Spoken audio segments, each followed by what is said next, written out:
So I'm fortunate enough to not live in a floodplain or on a coast or anywhere where there's hurricanes and extreme flooding. You know, those poor folks, really had it bad.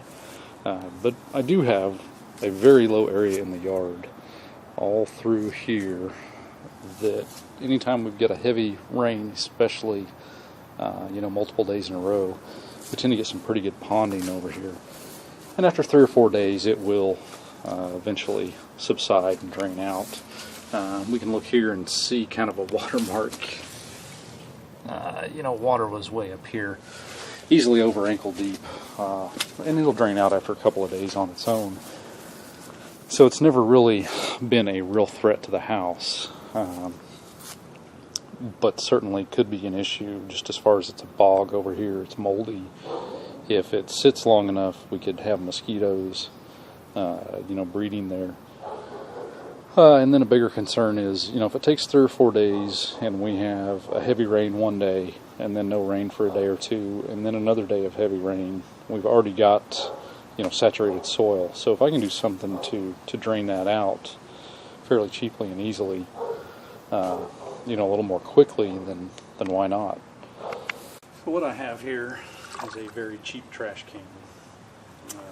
One of those expanded metal screen net looking type things. These come in round, square, and probably some triangular sizes, and just a few inches deep of a hole dug with a shovel. Really digging by hand.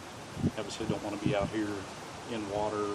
There's a power line down, or if you think you have a buried power line, but if you're digging carefully by hand, even if you do hit a drain pipe, you're going to know it and you can stop. So really not much to it. Don't be careful you don't create a hazard for yourself or your family or your neighbors or a meter reader that has to come back here or a telephone repair line. This is just a standard boat sump pump. This is an Atwood Tsunami. And these come in a few different models depending on flow rate. I want to say this is around an 800 gallon an hour pump. So expectation wise, this is not a big trash pump. This is not going to save you from hurricane floodwaters. But what it can do is maybe you've got some standing water and help clean that out pretty easily. These are meant to run off 12 volts. Really arguably 14 volts when the engine's running, but a 12 volt battery. I have one of my old car batteries here.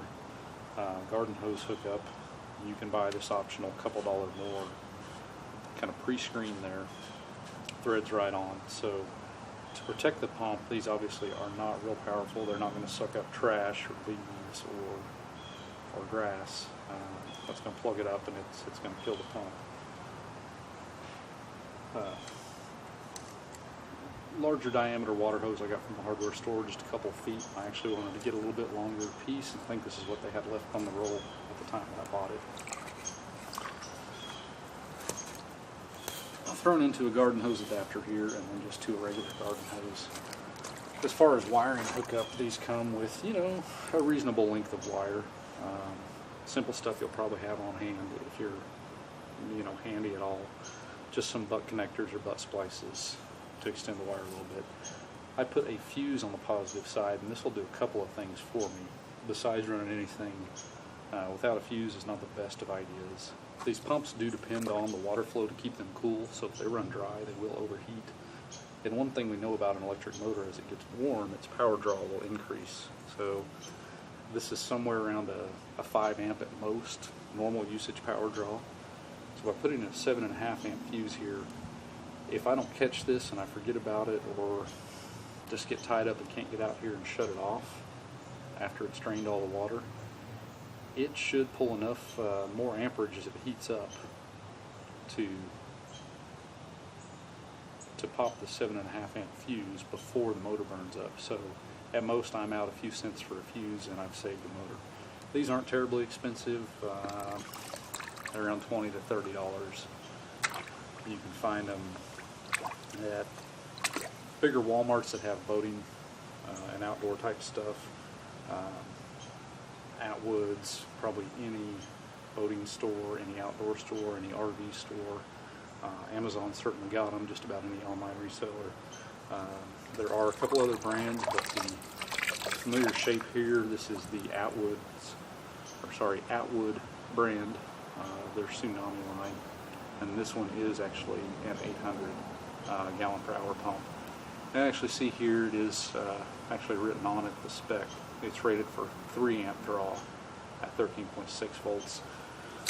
So we know a battery not being actively charged and being drawn on, that voltage is going to drop down, probably closer to 12.5 and 12.8 is a reasonable expectation. So that amp draw is going to go up a little bit. So around 5 amps is probably a good guess.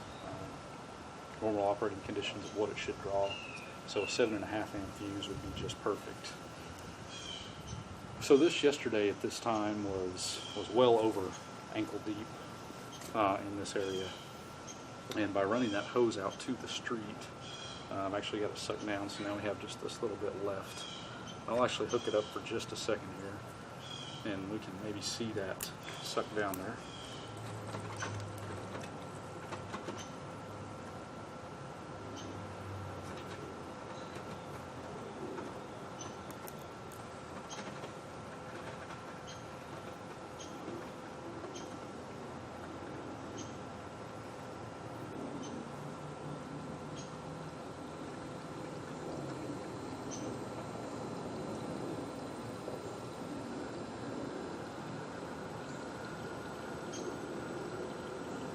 And we can hear now the pump is sucking water.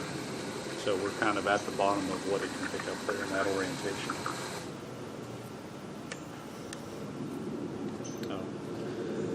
Just an old car battery here.